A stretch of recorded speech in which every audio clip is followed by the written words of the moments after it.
Jornal da Amazônia já está de volta e o governo anunciou hoje o calendário de saque das contas inativas do FGTS. A partir de 10 de março, mais de 30 milhões de trabalhadores terão direito a retirar o dinheiro. A ideia é injetar 30 bilhões de reais na economia. Os trabalhadores com direito a retirar os recursos poderão usá-los, então, para qualquer finalidade.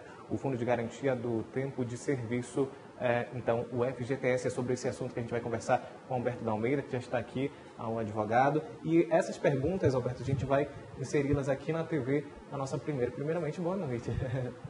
A gente já vai jogar aqui agora a primeira pergunta. Quem pode, então, sacar esse fundo de garantia? Boa noite, Ítalo. Boa noite a você que está nos assistindo. Muito trabalhador pergunta, olha, eu ouvi falar no Fundo de Garantia.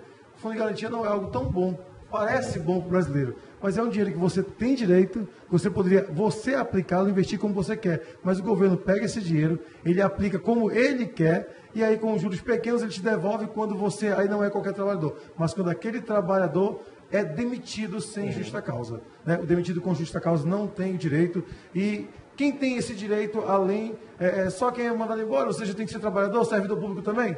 Então, o servidor público, e agora, interessante o tema, porque tem muitos alunos estudando para o concurso TRT, então, o Fundo de Garantia por Tempo de Serviço, ele não é devido ao trabalhador, ao servidor público. Esse tem a estabilidade. Então, por que eu usei o termo servidor público? É que o servidor público, por ter estabilidade, ele não tem esse direito. Logo, o trabalhador inversamente proporcional, por não ter essa garantia, essa estabilidade, então ele pode ser surpreendido. Imagina, eu trabalho 5, 10 anos em uma empresa e amanhã a empresa pode mandar embora. E aí eu vou sair sem nada. Então, nesse momento, se fui demitido sem justa causa, eu posso sacar esse FGTS. Agora a gente vai para a segunda pergunta, então, aqui na tela com a gente. Qual o valor do depósito? O valor do depósito, o empregador é que recolhe 8% daquilo que o trabalhador recebe. Não é do salário, aquele salário na carteira de trabalho. É tudo aquilo que ele recebe. Então, digamos que o Ítalo trabalha em uma empresa e recebe está lá registrado, R$1.000. Mas ele tem várias outras gratificações, vários outros abonos. Então, todo esse valor, ele, em cima desse valor total, é que é recolhido, não dos R$1.000. E aí vai entrar 13º, renda férias. Então, não é apenas em torno daquele valor declarado em carteira. Então, o interessante não é só a conta recolhida, recolhe-se 8%. Mas se ele for mandado embora sem justa causa, ele, além de receber esse valor, recebe aquela multa de 40%. Ok, então está respondendo a nossa terceira pergunta. Se o empregador não estiver depositando, o que fazer? E aí eu aproveito para fazer uma outra pergunta também aqui, sobre as empresas que, caso essa empresa venha a falir e também não tenha possibilidade de depositar, o que isso pode acontecer? Interessante a tua pergunta, é que o trabalhador ele não pode hoje se preocupar apenas com aquele salário que ele recebe todo mês. Ele tem que também saber se está tendo o recolhimento da previdenciário. Então, saber se a previdência está sendo recolhida. Porque muitas vezes descontado do salário dele, mas é repassado para a Previdência, da mesma forma o FGTS. Quer dizer, eu trabalho na empresa, mas esse dinheiro está sendo pago, está sendo depositado, porque o problema é que a empresa vindo a falir esse mês, ou seja, até mês passado se ela depositou, eu não vou ter grandes perdas. Posso perder os 40%, mas o valor que foi depositado eu terei o direito. Mas caso essa empresa não tenha depositado e ela tenha vindo a falir, no caso de falência, fica um pouco mais complicado, embora tenha também direito. Mas caso a empresa não tenha falido, e aí fica mais fácil o exemplo, a empresa não faliu, mas não vinha recolhendo, e você foi demitido. O que fazer? Então, você pode ingressar, buscar um advogado, você vai ingressar na justiça em face dessa empresa. Essa empresa terá que pagar o valor, todo aquele valor, em uma única parcela, ou seja, digamos que eu teria direito a R$10.000, então a empresa vai pagar os R$10.000 em uma só parcela. Olha só, com os juros e acrescido de multa.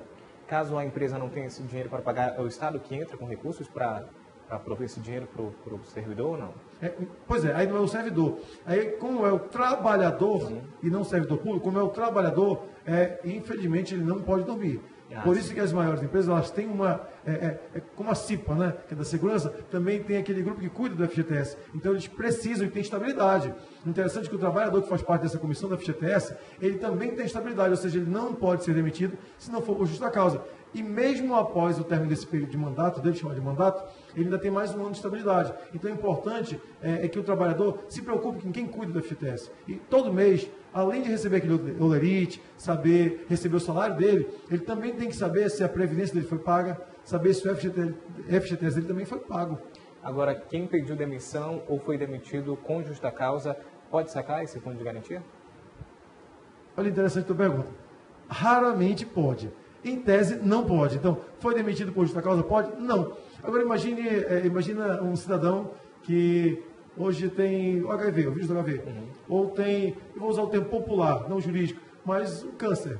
Então, ele tem direito. Então, mesmo que seja demitido por justa causa, não pela causa justa, mas em virtude da enfermidade que ele contraiu, ele mesmo por justa causa, então a exceção é muito mais para quem está estudando para o concurso público, né? Então a exceção é que ele terá direito sim ao recebimento desse FGTS. Isso já entra na questão da doença? Né? Sim, sim. Só não entrará os 40%, por quê? O 40% é porque o trabalhador o surpreendeu mandando embora. Ou melhor, o empregador mandou embora. Então o empregador, digamos que o direito são R$10 mil. R$10 mil que eu receberei, então, além dos R$10 mil, se o empregador me mandou embora, ele vai pagar 40% desse valor, ou seja, não 10, e sim mais 4, R$14 mil eu tenho direito. Nesse caso que eu coloquei como exemplo da justa causa, claro, justa causa não dá direito, a exceção é uma conjugação de fatores. Ok, então, a próxima pergunta, é possível não ter dinheiro em conta inativa? É possível, se não foi recolhido, ou mesmo de repente você já sacou. Você sacou o dinheiro. Então, se não houve nenhum contrato de trabalho, nesse período, você não tem mais direito, quer dizer, ninguém recolheu, ninguém depositou, logo não tem dinheiro em conta. Olha, Alberto, muitas dúvidas surgiram na nossa participação que a gente estava fazendo no Facebook, as pessoas mandaram as perguntas e, enfim, a gente vai trazer esse assunto novamente na terça-feira, porque tem outras perguntas aí pendentes, tá ok? Muito obrigado pelas explicações e uma boa noite. Uma boa noite, será um prazer, da semana que vem, se Deus quiser. E urbanitários do Amazonas protestam contra a proposta de servidores. Isso daqui a pouquinho no Jornal da Amazônia.